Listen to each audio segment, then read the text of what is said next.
Noi am pus bazele acestei comunități acum 9 ani, când un grup de oameni mai tineri au decis să preia cumva inițiativa în asociația noastră, în blocul nostru. Am reușit ușor să ne închegăm ca și o comunitate. Fiind în cartierul ăsta în care nu avem gaze, din fericire, din punctul meu de vedere, cu toți suntem forțați să fim doar pe curent electric și, în mod natural, am ajuns să ne punem panouri, să luăm mașini electrice, pompă de căldură. Mi se pare că ar fi un avantaj pentru toți să ne putem da curentul între noi. Particularitatea cartierului, că suntem cumva ca o insulă, fiecare și-a montat panouri individual și am început să ne gândim cum am putea face să fim ca un întreg. Fiecare să producă câte puțin, unul e plecat de acasă, celălalt e acasă, poate să consume când nu consumă celălalt. Obții mult mai multe lucruri dacă lucrezi într-o echipă decât atunci când ești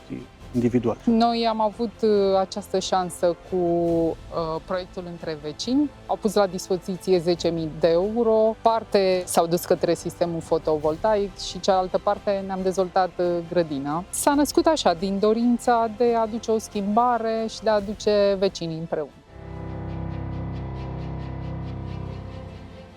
Comunitățile de energie joacă un rol esențial în tranziția energetică la nivel european, fiindcă ele sunt asocieri de cetățeni, de IMM-uri, de chiar autorități publice locale, care practic produc împreună energie și consumă din respectiva energie pe care o produc la comun, cu surplusul injectându-l în rețea sau alimentând alți consumatori din proximitatea lor geografică, astfel încât, pe de o parte, să-și reducă facturile la energie, pe de altă parte, să-și reducă amprenta de carbon și, evident, să devină și autonom din punct de vedere energetic. O comunitate de energie este un proiect colectiv prin care cetățenii, alături de autorități locale, dar și de alte structuri precum organizații sau chiar și întreprinderi mici și mijlocii, vin împreună, colaborează pentru a produce, pentru a administra și pentru a consuma împreună energie regenerabilă.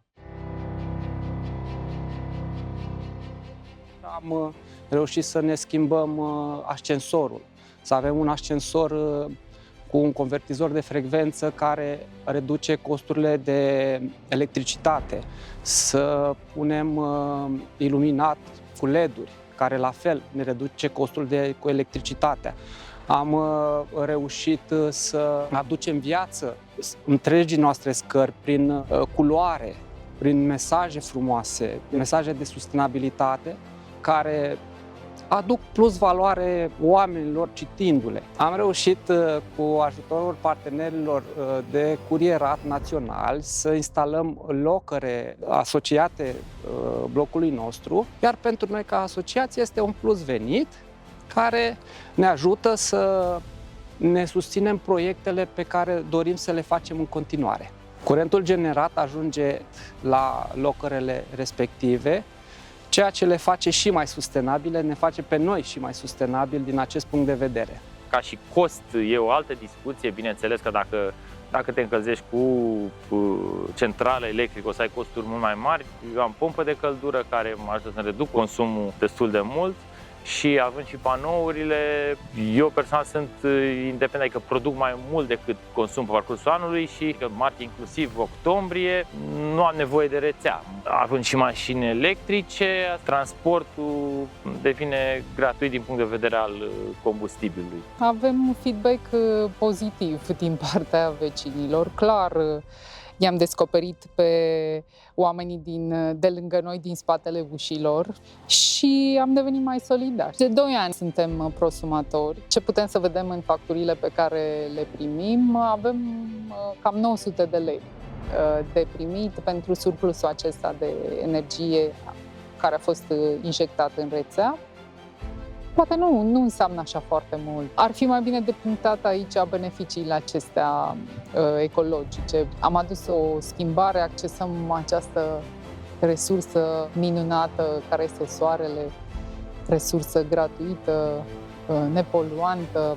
Spre exemplu, la noi, la bloc, s-a făcut un mic studiu și pe terasa noastră ar fi suficient spațiu cât să putem instala panouri fotovoltaice pentru fiecare apartament în parte. Ne-a închegat acest proiect.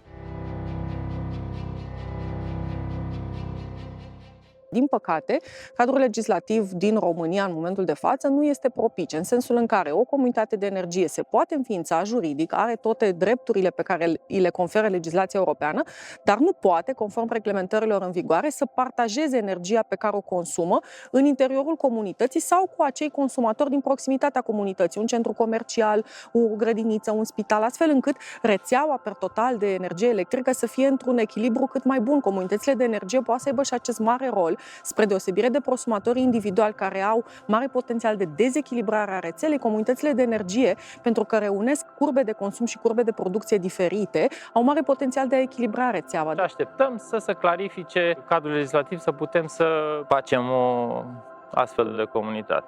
E dificil momentan pentru că nu avem cadrul legislativ și ne tot lovim de probleme juridice mai mult decât tehnice. Tehnic, cam știm ce ar trebui făcut. Provocările au fost de toate felurile, de la a convinge vecinii că este o idee bună să accesăm aceste fonduri și să instalăm sistemul fotovoltaic pe terasă. În condițiile în care o autoritate publică locală are resurse financiare, poate să contribuie cu cotă parte din costurile de capital pentru instalarea comunității de energie, pentru cumpărarea de panouri, sau poate să contribuie cu suprafața disponibilă pentru a instala respectivele echipamente, pentru că de multe ori cetățenii fie nu au suprafețe disponibile, fie acoperișul e prea șubred, fie nu e bine orientat. În schimb, autoritatea publică locală are în subordine clădiri administrative, școli. Ne putem imagina o primărie care decide să aloce niște fonduri, astfel încât poate cetățeni din grupuri vulnerabile, de exemplu, care se confruntă cu sărăcie energetică puternică, să își poată construi o comunitate de energie și în felul acesta să se pună la adăpost. Asociațiile de locatari pot aduce această schimbare, cumva să ajungem la o solidaritate, că dacă sunt mai multe asociații de bloc, atunci și față de legislator avem un atu. Autoritățile locale pot sprijini comunitățile energetice prin crearea de campanii de informare, popularizarea acestui subiect, dar și punerea la dispoziția spațiilor pentru întâlniri între cetățeni care vor să dezvolte proiecte de energie comunitară sau crearea de fonduri dedicate.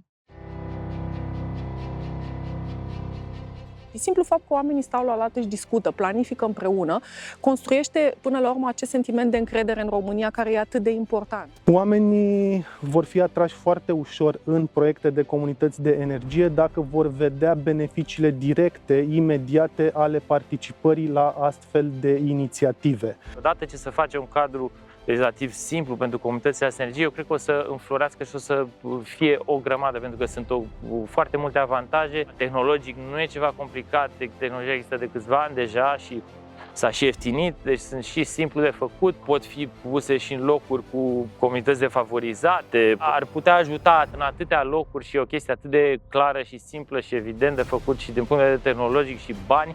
Deci numai problema legislativă există. Cred că viitorul cam așa o să fie, într-un sistem din acesta energetic decentralizat și atunci fiecare trebuie să ne aducem cumva aportul.